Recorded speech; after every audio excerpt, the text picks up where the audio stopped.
대장동 항소 포기를 지휘한 노만석 검찰총장 직무대행이 오늘 퇴임식을 하고 대장동 개발 비리 항소 포기 논란으로 이 사의를 이제 책임을 지게 됐습니다. 퇴임식 열렸는데 당초 퇴임사에서 자세한 입장을 밝힐 거라고 했습니다만 윗선 개입 의혹에 대해서는 구체적인 언급을 하지 않고 검찰 떠났습니다. 만나보시죠.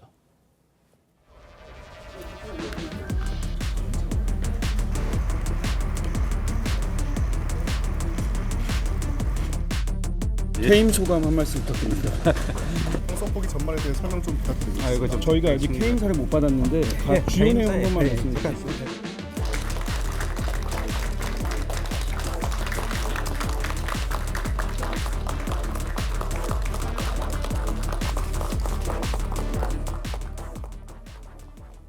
예, 퇴임식에서 항소 포기의 전말 자세히 밝히겠다라더니 그 사이 또 마음이 바뀌었는지 한마디도 하지 않고 떠났습니다. 그러면서 박 대변인님, 네. 왼쪽 가슴에 저렇게 꽃까지 달고 만면의 미소를 지으면서 청사를 떠났습니다. 어떻게 보셨어요? 이게 지금 21세기 대한민국의 한편의 블랙 코미디를 보는 게 아닌가 저는 그런 생각이 들었거든요. 지난주 초까지만 해도 아주 정상적으로 직무를 하던 그때까지만 해도 검찰총장 대행으로 인지가 됐던 사람이 이 대장동 항소 포기라고 하는 이 유례가 없는 이런 행위들을 주도를 했다라고 평가를 받고 이 며칠 동안 심지어 연가를 또 썼습니다. 그러면서 기자들 전화는 다 받으면서 또 법무부가 그랬다라고 하는 이른바 또 속된 말로 고자질도 계속 해왔었거든요. 그랬던 사람이 갑자기 사의 표명을 하더니만 지금 퇴임식까지 한다라고 하는 겁니다. 이 퇴임식이라고 하는 것은 명예롭게 물러나는 사람들에게 우리가 이 기념으로 해주는 개념이라고 저는 생각을 하는데 네. 이렇게 불명예스럽게 야당과 검찰 내부 조직들에 대한 맹폭을 받은 상태에서 물러나는 검찰총장이 꽃까지 달고 웃으면서 기념식 행사를 한다라고 하는 것 자체가 참 안타깝고 국민의 한 사람으로서 참담하다. 이런 생각이 좀 들었고요. 지금 물러난다라고 능사가 아닌 겁니다. 그래서 문제가 현재 진행형인 것이고 검찰총장 대행 본인 입으로 이야기를 하지 않았습니까? 법무부 장관도 의견을 개진을 했고 차관에게는 더 직접적인 지시를 받았다라고 이야기를 했고 급기야는 여러 언론과의 인터뷰에서 그쪽이라고 포괄적으로 표현을 하기는 했지만 결과적으로 정권에게 유리한 의사결정을 했다라고 하는 암시를 수차례 남겼거든요. 이에 대해서 전직 검찰총장 대행으로서 퇴임을 했다라고 하더라도 좀 책임감 있는 입장을 명확하게 밝힐 필요가 있다라고 보여집니다. 예, 퇴임식에서 밝히겠다던 이른바 외압 논란의 전말 아무것도 밝히지 않고 저렇게 꽃 꽂고 웃으면서 갔습니다만 어제 서울 강남구의 자택에서 중앙일보와 90분 동안 인터뷰는 했다고 합니다. 설전 변호사님. 네. 항소 포기 사태 전말 밝힐 생각 없습니까? 라고 기자가 물었대요. 그러니까 언젠가는 얘기할 기회가 있지 않겠느냐. 하지만 지금은 아니다. 글쎄 마음 바뀌었나 봅니다. 퇴임식 때 밝히겠다더니. 그러면서 이런 말을 해요.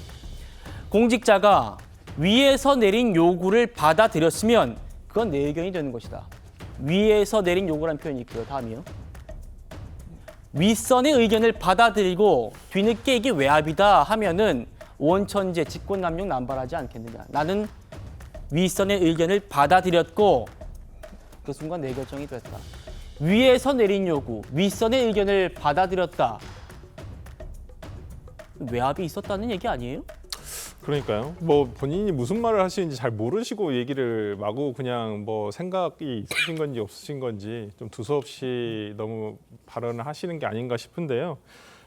저는 오늘로써 뭐 노만석 대행이 끝났다라고 생각하지 않습니다. 이분 우리가 다시 한번 이 시사소 정치다에서 다시 한번 논의를 할 때가 곧 올 거라고 생각을 하는데 그래요? 저는 이제 뭐 언제가 됐건 간에 특검의 수사 피의자로서 수사를 받으시면서 어떤 지금과 같은 말씀 다시 한번 해주셨으면 좋겠고요. 곧 본인이 밝힌 바와 같이 저쪽 뭐 며칠 동안 계속 똑같은 취지의 얘기입니다. 윗선의 요구를 받아들였으면 검찰의 수장에게 어떤 요구가 받아들였다는 것은 지금 외압이라는 얘기를 스스로 인정하고 있고 본인도 그 얘기를 하고 싶으신 거잖아요.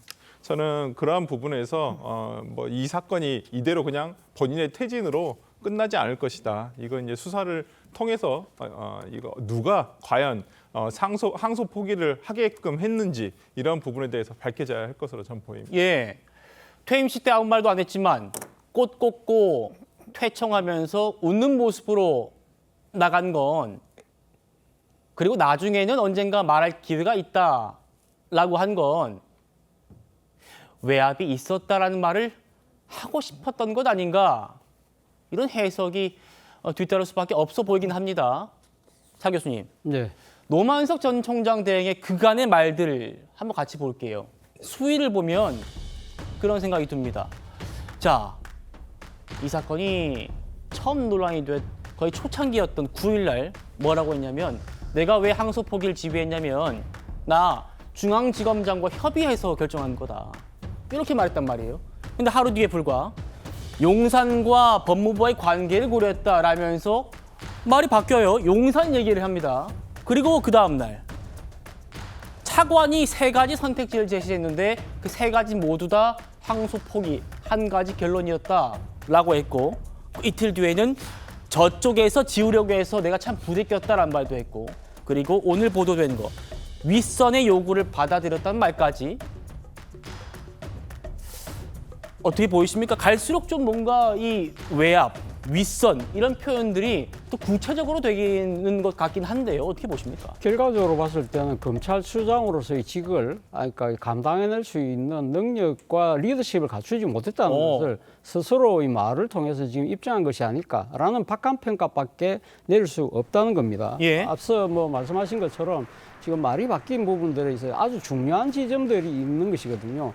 용산과 법무부의 관계라는 고려 자체가 어떻게 보면 정권의 외압이라는 부분을 상당히 지금 내포한 것이 아닐까라고 이야기했을 때, 그리고 특히 차관이 3가지 선택만 제시했다는 그 자체가 상당히 지금 어떻게 보면 정권의 의도에 맞춘 결론을 내리라는 식의 이 권력의 작용이 있었다는 식으로 해석될 수밖에 없는 상황인데, 이 부분에 대해서 말은 뱉어놓고 결론적으로는 본인이 말을 꼬리를 감춰버리면서 상당히 지금 그러니까 일종의 의혹만 퍼뜨리고 자신은 그냥 물러나버리는, 말 그대로 어떻게 보면 혹세무민하는 그런 꼴이 돼버렸다는 겁니다. 예. 그런 부분들이 과연 고위공직자, 특히 지금 중요한 대한민국의 지금 사정 권력을 쥐고 있는 검찰 수장의 노릇을 하고 있는 사람이 할 수 있는 처신인가 부분에 대해서는 아무래도 비판이 저는 상당히 있어야 된다는 생각이 들고요. 네. 오늘 아무 말 없이 또 퇴임을 했잖아요. 네. 사실은 이런 중요한 국가적인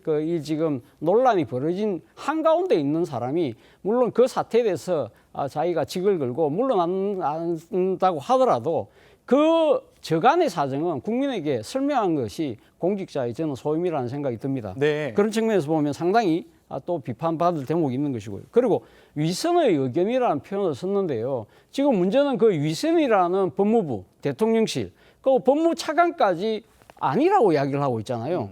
그렇다고 한다면 그 위선의 의견은 그러니까 본인의 자의적인 해석이었던가요? 사실 이런 위선의 의견이 부당하다고 생각했다고 하면 법에 있는 명시대로 법무부 장관이 문서로 수사권을 지휘하라고 그렇게 이야기를 하고, 그것이 없을 경우에는 자신의 소임대로 그리고 법에 정해진 원칙대로 그것을 권한을 행사하고 거기에 대한 책임은 자신의 직을 걸고 하는 네. 것이 맞는 수순이 아닐까라는 생각이 든다는 것이죠. 그리고 제가 또 하나 비판드리고 싶은 부분은 지금 정권과 검찰이 사건에 대한 결이 다른 게 문제라고 했는데요. 제가 생각할 때 정말 문제는 뭐냐면 법과 공직자의 소임에 부합한다면은 자신의 직을 걸고 관철시켜야 되는데 그걸 못한 게 더 문제라는 생각이 듭니다.